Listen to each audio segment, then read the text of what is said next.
Hello, friendly friends.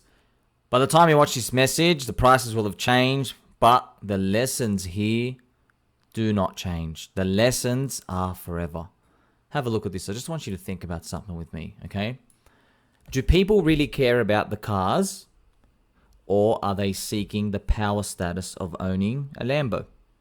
Okay. Do they actually care about other people, or are they on Instagram just for popularity and attention? Have a think. All right. We draw this into crypto. Do they care about crypto tech, or are they just there for the price go up? Right. So yes, it's true. They're here for the price go up, and you need the price go up because price go up means the value is rising. And when the value is rising, people pay attention and they say, hey, this is a good thing. Let me go pay attention to it. Let me follow the philosophy and the principles. That's what happens, man. That's how Bitcoin got off the floor. Satoshi put the Bitcoin halvening in there. He says, you know what? Whack it. We're going to supply shock you baby dolls to the sky. He understood how much of a sheep we really are. You know, I want you to think about one of the sad tales of crypto, Litecoin, okay? I thought Litecoin was going to go much higher in 2021. Poopied. Just poopied, right? So, Litecoin, nowhere. 5 years and 4 months. You're watching this video a while after this is recorded. It doesn't even matter, man. It's 5 years and 4 months. Break even. Same as XRP, man. It's tough. So, Litecoin, same price, right? November 2017. If only you knew back then that literally nothing was going to change. But how were you to know? That's why you don't know. But you can protect yourself. You can. All right? You have to stay in the game. If you stay in the game, at least you get to hear different values of perspectives and positions. But I understand it's not your fault if you don't make it, friends. Because it's hard, man. I know stories of people, DCA buying coin A, B, C, D, E. Someone from every single camp, and all of them just lose 99%. And the one guy who DCA bought the coin that went up killed it. All right, I know that. Survivorship bias. That's what it's like. Okay, you had every reason to believe store of value was going to keep taking over the world as a narrative. Litecoin in 2017 was the final time it did anything special. You know, that was its second cycle, right? So it killed it in 2013. And then in 2017, cycle number 2, right? In 2013, it did 20x in a month, by the way. 1 month, 20x. Okay. No ICO, no nothing. Just free mining, you know. So, third cycle, 2021. Big, fat, massive poopy. Couldn't even break the high. Come all the way back down, right? So, it was once a rocket pumper. And now it's overshadowed by the crypto stories, right? So, we know, man, it's a competitive game. You got to form the strong network effect. Call me a Ponzi, call me a scam, say I'm hated, say I'm unethical, evil for owning this. I don't care. Anything goes to keep members, man. Anything. It's hyper competitive. Anything goes. It's actually amazing to see what founders and community members do to keep crypto members in, right? They say, hey, you got fluffy socks on? Well, they got to be baby blue, right? You want to be part of the crew? They got to be baby blue because baby pink ain't good enough and off-white isn't good enough either, all right? They start making rules like this. And what you think is, you think, hey, man, I've got baby pink fluffy socks and only a few people have baby blue. So probably this community is going to lose members. Wrong. It doesn't work like that. I've noticed sometimes different communities put different rules up and you just get enough people to follow it. It's crazy, man. It's just like some of those churches, they take 10% of your tax when you sign up. And you're like, what a scam, man. I'm not giving you 10%. Trust me, they find a lot of people to do that. Right? Because they create value in the hub, in the community. Yeah? There's something about their marketing and their branding. Something there is special that makes everyone value in the community, right? You can't copy paste that. You know, go try start up your own church and charge 10% to join in. I guarantee no one's going to join straight away. You can copy paste all the parameters of this church, no one's going to join. Crypto, same story. You can't just copy paste the code. That's why it's really important to look at the founders. So Charlie Lee is a fantastic example because he's somebody who made a coin, but he stepped away from being a founder, but he is the founder. When you analyze Litecoin, you got to look at him. He's lazy. He killed it. He sold the top. Now, you know what? Maybe every founder has actually sold the top. Like, how do you know that Satoshi didn't mine Bitcoin on another computer and just dump the top? Maybe he did, and he just left his original minion. You don't know that. But guess what? You never got proof. So I can never say that. So they're like, you're just making stuff up, dude. But Charlie Lee told everyone, I dumped on your faces. That's right. Spread my cheeks and just straight out dumped. And it's tough, man. It's very tough. I know it's very, very tough to understand that you're like, did I get grifted or not? Because someone made a coin that was free, but he dumped on me. But you're like, who do you have to blame? You only have yourself to blame, right? It's tough, man. It's tough. So, but you feel used because you believe the story. But let me tell you something. Everything's a story, man. The stock market's a story. Not just Tesla, Amazon, Apple. Utility companies are a story. They're not even really valued that much. Okay, I've shown you videos and charts, man. Utility companies underperform the S&P 500. Explain that one. How do companies that provide energy and water to society, how are they underperforming for the past 30 years? Without them, we die. That's right. So, it's a perception of value, man. People just punt on value. We're just like, hey, man, I like this. I think other people are going to like it. That's it. That's as simple as they go, right? And Litecoin, man. Perception of value. Our perception is the founder abandoned us, took a big, fat, wet dump, didn't even wipe. Disgusting. But you can't do anything about it. That's it. The story's done. The story is done.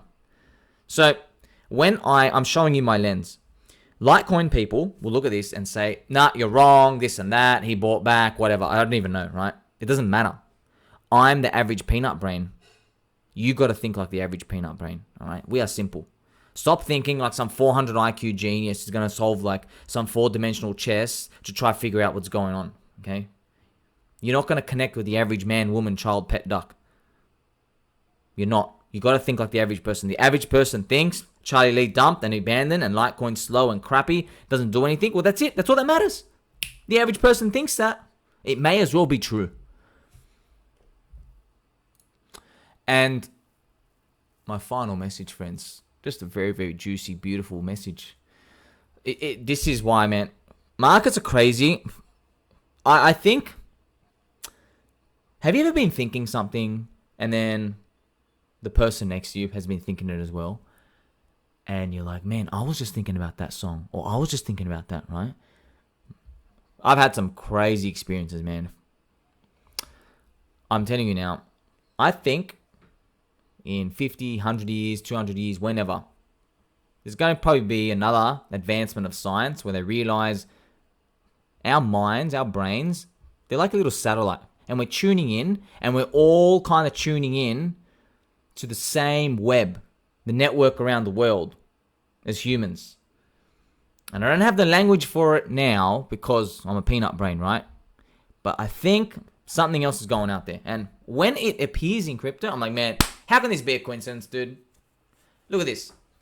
3 of my close friends, independently, not talking to each other, independently, privately messaged me in the same 48-hour window. And each of them said they want to sell ChainLink. Each of them said that. Never said it before. I was like, when the first person hit, I was like, wait, man, this might be a bottom signal. And then the second person, I'm like, whoa, 2 in a row, bang, 3. Come on, man. So I'm actually very shocked, right? All 3 of them messaged me in the same 48-hour window after holding for 2.5 years that they actually want to get rid of it. And I was like, man, wow. What do I interpret this as? Man, I don't know. Is it time to fly? That's why I'm questioning. Is it time to fly? So when that happened, right, it was like $7.60. I'm not joking. As soon as I posted this, Linky Boo went on a run. Now, I don't know what the price is by the time you see it, but like this is what happened. As soon as I posted this, friends, like it's just nuts right here. Look at this, just bang, right? Like it's nuts. What the hell? What the hell? It's It's like, what is going on? How does this happen, man? Just like a straight burst up? Wouldn't it be funny, man? You're going to hear this months later. Wouldn't it be funny if the ChainLink price is above $10 by that point? Right? Oh, man. It's just literally them. All confirmation signal. Okay? So, really, man, when it really comes down to it, it's your perception of value, man. It's all your perception of value. Remember, coming here. Like, what do we value, man? The price going up, we know how hard it is for the price to go up. People invest their labor hours, their units of time, their units of wage into a coin. The candles appear, the green candles, it's coming more valuable. We're seeing activity, we're seeing people. We're like trapped in the whirlwind. That's what we want. That's actually what people want. People don't actually want, free me from oppression from the government, dude. You saw what happened with the zombie virus? Half the people freaking walk straight to the government. Anyway, I'm not saying the medication they gave was tainted or anything, but what I'm suggesting is it could have been. Half of them just walk straight in anyway, right? It's crazy when you think about it. So humans, we're complex, but we're really simple when you think about it. So in crypto, people here for the price go up, all right? And everything else is just a narrative. And never ever forget my teachings and my story, right? About the early Bitcoin days. Okay, I'm going to tell you this to you time and time and time again because no one knows about it and I love speaking about it, okay? Because Bitcoin went up in the first 5 years, people saw the price going up and they automatically attributed all these green candles to the attributes of Bitcoin, like decentralization, censorship resistance, immutability, a stable monetary policy that never changes. Who fucking cares, I say? Who cares? The price went up. That's actually what people care about. So, the price went up, friends, yeah? Never forget that. That's all that happened, really, when you think about it. The price went up, and then we attached our narratives to it. You see, people in crypto, we get offended when some soy-drinking journalist who's never invested in his life, or her, they come in and they start tweeting at crypto like, crypto's got no value. It's everything they said they wouldn't be, dude. It's funny, friends. They're actually right. Now, they're wrong for the wrong reasons, but when you actually think about it, they're correct. We actually are just a reflection of society itself. Literally, crypto is just traditional finance with one little thing. We are transparent. That's all. You know? That's all. We're transparent. It's like if you gave everybody in the world X-ray vision overnight. You're like, hey, you can't go steal anything because everyone's watching you. Everyone's got X-ray vision, right?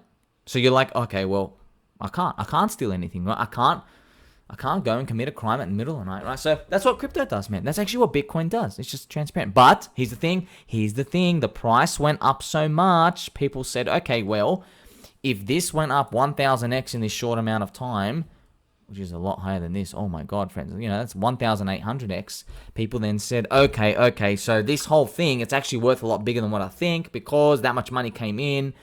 And then they start speaking to the people on the inside, Roger Ver, and then Chamath Palapoopi, and everyone else in, Trace Meyer, just everyone else, and Anton. Everyone's going like, oh, wow, look at all the great value.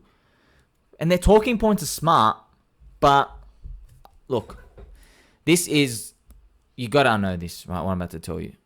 You can go back and read of stock market manias since the 1870s, all right? People were buying stock. Trains, like actual trains, that's it. If there's not a train emoji, I'm stopping this video, closing my Twitter right now. All right, you guys are lucky. All right, there's a train emoji. All right. Trains, when they were first, starting, people thought everyone was going to have their own personal carriage. Your family name would have a personal carriage, and you could send it around the countries. That's how bubbly it got. And you're laughing at it now, but because the price of the stocks went up so much, that's what everybody was believing. That's the narrative, right? And so everyone thought, oh my God, train stocks are really going to change the world. Now, train stocks did change the world, but people attributed the price going up to the features of the world that they're going to change. Had nothing to do with that. There was a complete duration mismatch. So yeah, Bitcoin's going to change the world, but how's it going to change the world, right? Bitcoin went up in 1,700x in this 5-year period. But this tells you, this is the juicy print. Please, all right, you're going to straighten your posture right now. Sit up straight. The people buying here, you have to understand, you are not the person buying here 10 years later, okay? Get that through your head right now. I have a peanut brain. Everything goes through my head. In one ear, out the other, all right? There's going to be a peanut emoji right here, all right? So I'm just letting you know. Why I told you this story about the stock market carriage, people. The people punted stocks and bought heaps of train stocks in the 1870s, whenever it was, 1910s, you know. They all thought there's no such thing as competition. They completely underestimated how long it would take. They just complete duration mismatch of their timing, okay? So yeah, it was going to change the world. It was just going to happen differently to what you thought. You thought it was going to change the world such that as every advantage and competitive like increment happens, that will then translate to new peanut brains entering, and they come and buy your stock. That's what people thought. When you're buying up the top here, that's what you think. But that's not what happens, man. That's why I'm saying the people buying Bitcoin in 2024, 2025, 2026, they are not buying for the same reasons as people in 2014. So I know it's hard right now. So yeah, we're not going to laugh at these people. We're going to do this ourselves, right? If you're holding Bitcoin today, if you're holding Ethereum today, if you're holding ChainLink, Hex, PulseChain, PulseX, whatever coin you have, Doge, Cardano, Matic, BNB, Polkadot, don't care, NFTs, CryptoPunks, right? You have to think, all right, the person who's buying this in 5 years from now, 10 years from now, they're going to be buying this for different reasons than I am. What reasons will they be? Because I'll tell you right now, it ain't going to be number go up because you're earlier. You're earlier, right? That's why, friends, my final message, that's why. If you form a religion, okay? If you form a religion, a cult, okay, like Bitcoin did, you get people coming in to buy for non-financial reasons. Religion equals higher chance of new people entering to buy for non-financial reasons. You get that? I'm going to get a little church emoji. Here we go. Non-financial reasons, friends. There are people who buy Bitcoin because of the Satoshi law. People in Bitcoin don't even know they're buying it for the Satoshi law. I have to tell them. Me, the poop coiner, who loves the poop coin casino, who loves Bitcoin as well, I got to tell them that. You're actually in there for the Satoshi law. Right? Think about it. Well, clearly, you're getting outperformed by Doge. You're getting outperformed by Ponzi's and scams and trash. Why are you in this? All right? They're in it. Because, okay, half of them will say, well, I got to fear that I don't know which altcoins to buy, right? But they don't even say that. You know why? Because by saying that, they admit that their days are numbered. So you can't say that. You know, stock market people, they go, yeah, I know they're winning stocks, but I got to own all of them. But Bitcoin is not owning all the stocks. Do you understand how this game is now different? When the S&P 500, a lot of the people say, hey, man, I got a bit of Tesla, like 0.1%, 0.5%. But like I can't put like 1/10 of my portfolio in because I have no idea that I was going to win. That's what they talk. But nobody in Bitcoin says, well, you know, there's going to be 10 coins that take over the world and maybe Bitcoin's 1/10 of them. They go, oh, that's heresy. Literally, excommunicate this person from the village, burn him at the stake, even burn his slippers. There's ghouls and ghosts that haunt his slippers. Don't wear his slippers. See, do you understand? They're caught between a rock and a hard place here. They can't see that. I can see that because I'm outside of the bubble. Because you're here for price go up. Just admit it. They just open your heart and just admit you're here for price go up. So those people who are still holding, they actually don't care about price go up. But you know what I've noticed they're doing? This is crazy, friends. They are now starting to say, I'm happy with a nice, solid, 800% in a few years. That's what they start talking about. They say, oh, I'm not joking, by the way. Go speak to them yourself. You don't have to believe me. Go speak to them yourself. They will say, yeah, I don't need to chase a 30x or a 50x or a 100x. I'm happy with a nice, 500% to 800% return in the next 10 years. That's what they say. So what they're doing is they're saying, well, my coin, because I've got the Satoshi law behind me, I am happy with noodle limp gains, all right? But you can see what's happened here, right? So they're now slowly coming across that, like they're almost there. They're almost there. They're just slowly realizing, oh my God, I'm investing for the price go up, right? So that's why, friends, I love you so much. We are so early. Crypto people haven't even figured it out yet. They haven't all figured it out yet, but one day they will. And once we've all figured it out, you know who comes next? The stock market boomers. Once the stock market boomers start watching my videos and they get angry when I say, you don't own a company, buddy. You don't own the utilities. You don't own water. You don't own shit. You own a ticker on your electronic screen and a number that ticks up and down. And if the number's green, you're happy. And if it's red, you're sad. You don't own anything. You can't change the menu at McDonald's, okay? You can't change the formula of yogurt at Yoga Berry. You can't do anything. You are a useless ant. They've just created a casino for men, okay? Welcome to the casino, baby. Let's win, friends. I love you all. Till next time.